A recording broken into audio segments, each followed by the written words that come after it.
Jurnal Refleksi Dwi Mingguan 9 Modul 3.2 Pemimpin dalam Pengelolaan Sumber Daya. Saya Ayang Paluti Andiwandata Sari CGP Angkatan 11 Kelas 277B dari Kabupaten Ngawi.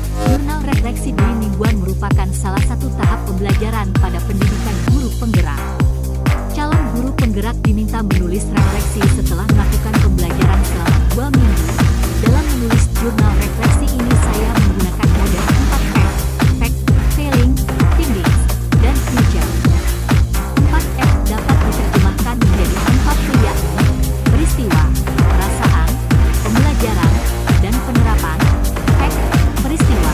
Pada modul 3.2 saya melakukan pembelajaran mandiri mulai dari diri, eksplorasi konsep, materi yang disajikan yaitu tentang sekolah sebagai ekosistem.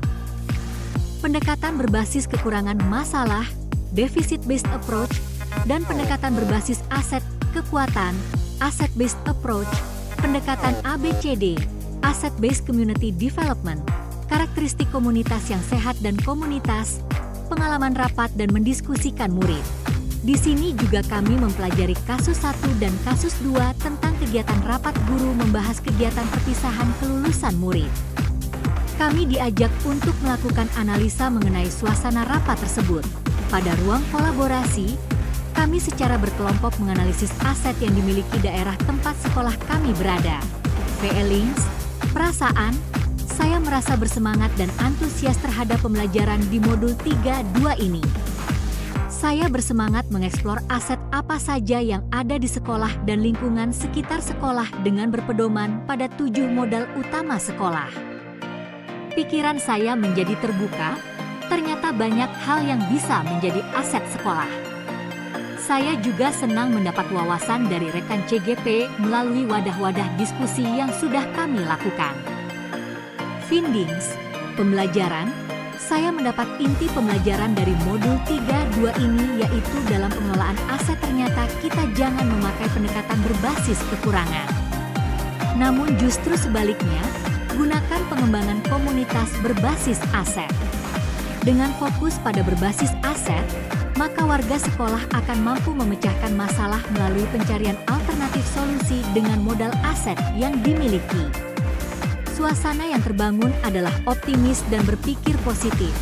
Terdapat 7 modal utama sekolah yaitu 1. Modal manusia. Dapat diidentifikasi melalui pemetaan individu berdasarkan pengetahuan, kecerdasan, dan keterampilan yang dimiliki. 2. Modal sosial. Terdiri dari norma, aturan, kepercayaan, dan jaringan antar unsur di dalam komunitas, masyarakat. 3. Modal politik.